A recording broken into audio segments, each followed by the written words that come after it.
Please listen carefully.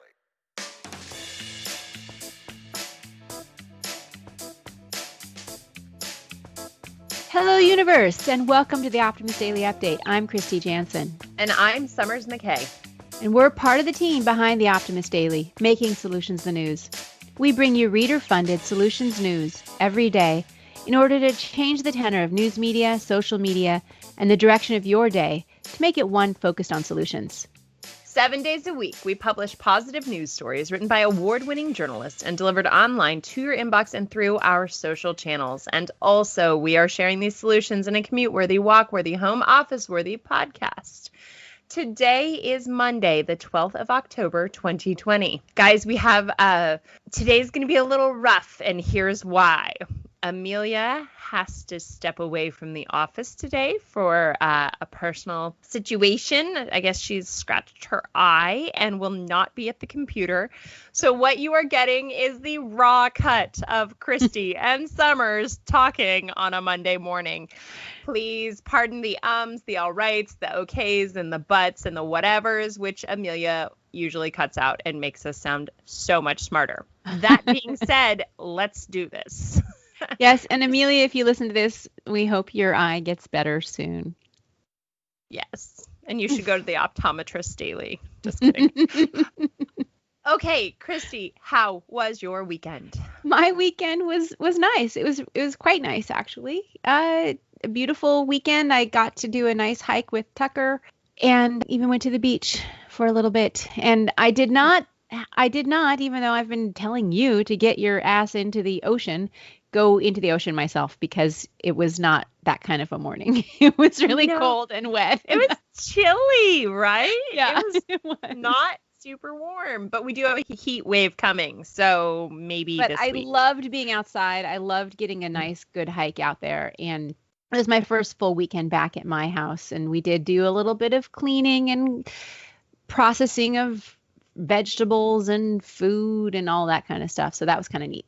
But yeah, how about you? How was your weekend, Summers? So my weekend was okay. Weekend highlight, we successfully rolled out the new technology on the back end of the Optimist Daily. It seems to be working really well. People are enjoying how they're logging in. It's easier to pay, all those sorts of good things. So that went well.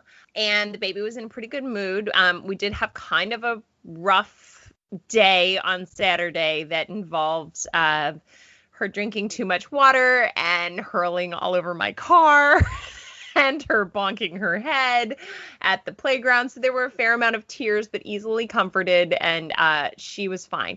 But what was most stressful, I think, about my weekend is that I realized with everything going on in the world, I spend the majority of my time trying to do the right thing for someone else.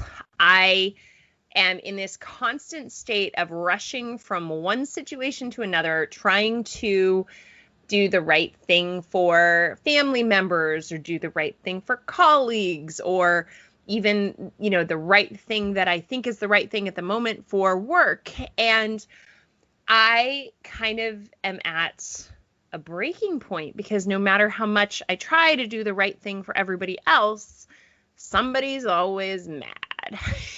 And that kind of exploded in my life this weekend. And some people that I try really, really hard to please were absolutely displeased. And that was really rough. And it got me thinking a little bit about where we are politically, conversations that we are trying to have, and the inability of people to have conversations with one another about things they disagree on at this moment. And Kristy, you have a very valid perspective on why that might be happening in the world. What in your history as an anthropologist have you seen in that? First of all, we did the emotional inflammation webinar over the weekend, and I do think that once people get inflamed, when things feel so big and pressing all over, externally and internally, our individual emotional equilibrium certainly gets off kilter. And so there's that going on. And I think that's going on for a lot of people, both because they're being sort of, the pressure from the outside is coming in, that can lead to even more disruption, even in personal relationships, because people are triggered and they deal with the stresses in different ways. Some people they act out against other people. Some people turn it in and feel down and bad and overwhelmed. And, each of us has their own way of reacting. And that was one thing that was interesting about the emotional inflammation webinar and working with Lisa Van Susteren and Stacey Colino on that. There's one thing. But I think one thing that's different now compared to before, and the media is definitely complicit in this, is that we've sort of created these different universes of reality. Mm-hmm. Mm-hmm. And we live in our bubbles, and depending on where you get most of your information, you're going to have a different interpretation of what's going on than your next door neighbor or your uncle who lives across the country. And, these things come through both the television screens, our Facebook feeds, our news feeds even are targeted for your interests. These algorithms are picking up on things that spark your particular personal interest, and they give you more of that. There was a Netflix documentary called The Social Dilemma, which I don't know if you've seen this yet, Summers, but I think is really interesting and informative because it talks exactly about how the intelligence that's built into a lot of the online tools, it actually tries to keep the whole purpose is to keep your attention, which means that it's going to give you more of what you're looking at, which means that you're going to get less of whatever else is out there. We try to be quotes balanced or whatever, but we're not even talking about the same world that we're living in. And it's hard to, when we have one basic idea that it's better for the world if there's more equality, more diversity, more sustainability, because we want to live on a healthy planet. And there's another, and the definition of what that means is completely different for another media sphere or informational sphere. I think this is a real situation that is a problem. I'll go into very specific circumstance this morning. My husband and I were watching the local news, which we rarely have time to do because our mornings are just sort of all in different directions. And it was a commercial, and he mentioned something about the LA Lakers winning the championship, which I kind of thought was funny because I didn't even really realize basketball was going on. But and then he said, oh, but there were all the riots. And I was like, is that real, or is that just from your conservative news feed? And I immediately kind of dismissed it because I was like, what, one window got broken and you guys are like, riots everywhere.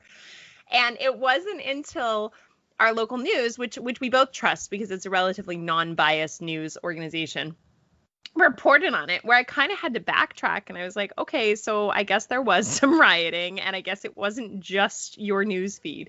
But then subsequently there was a commercial supporting a measure here in California, and we found ourselves in that exact position where we couldn't even have an effective conversation about it because we were coming at this measure from different perspectives. And I was coming at it from a perspective of equal treatment under the law. He was coming from it from a perspective of effective management and mitigation of risk. And those two perspectives, we have lost the ability for a dialogue to happen between them.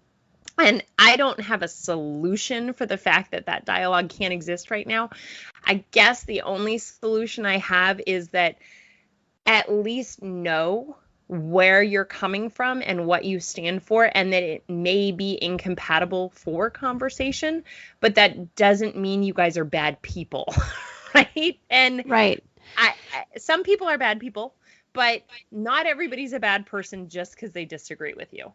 But I think the hyperpolarization it's because, and I think the media is complicit in this. We get characterized, or the ideas get characterized on the extreme ends, and most of the time most people actually want mostly the same things. We want a good world for ourselves and our loved ones and for most other people. There aren't that many.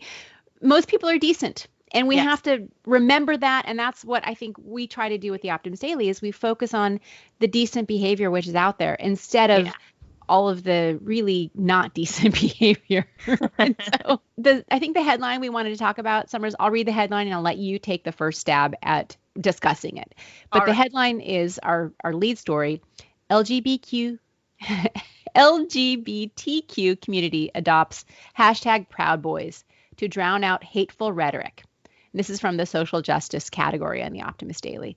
Summers, what did you think about this story? All right. So I love this story because I love when people can together as activists take over a negative or hurtful line of communication that is proliferating on social media. This gets me so excited when there is something hateful that gets turned into something beautiful. And the first presidential debate, there was a reference to a white supremacist far-right hate group that was trending on social media called Proud Boys. And it was a call to action or a call to arms or whatever it was. And guess what? It ain't anymore. Because now the LGBTQ community took over the hashtag Proud Boys and spread hundreds of thousands of beautiful photos of themselves as Proud Boys, as relationships, as people from this community sharing love and being proud of their relationships. And this could not be more important at this time as we look toward a more equal, loving, sharing future than to be proud of love and proud of equality and proud of these people. So I just get really excited when, there are lots of notable participants in social media. One of them is my favorite Star Trek actor, George Takei. But I love this idea that social media, although it can be a bastion of awfulness, can also become a absolute floodwater opportunity for good. And I think that this is really fun. We had a story earlier this year where K-pop fans successfully used mass posting to drown out the racist hashtag White Lives Matter. And it's just really fun and I love it. And I started following the hashtag Proud Boys on both my Twitter and on my Instagram because you know what? I just wanted to see some good stuff for a while. And guess what? People in love being kind to one another.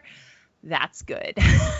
So I like it. And Summers, how I feel about anything that uses a little bit of humor and playfulness to counteract hateful messages. So I think this is a sweet and positive story, and I'm glad that we featured it today on the Optimist Daily. And you know what? Also, Summers, we got to run because we have our editorial team is waiting for us on the other channel. So I'm just going to say to everybody, thank you so much for listening to today's somewhat abbreviated and a little bit awkward Optimist Daily update. We're so happy to have you here. And we promise to continue to share these positive solution-based stories with ideas on how you can participate in this changing world and help ensure it is changed for the good. We promise to continue to cover current events with accuracy, legitimate sources, and offer you the information needed most to chart new paths for all of us. Please consider becoming an emissary on the optimistdaily.com, and for just $5 a month, support reader-funded independent journalism. Be part of the solution, changing consciousness and addressing our world's biggest challenges with a problem-solving mindset. Let's keep the Optimist Daily free to all who need it, supported by those who can. Thanks, everybody. Have a great day.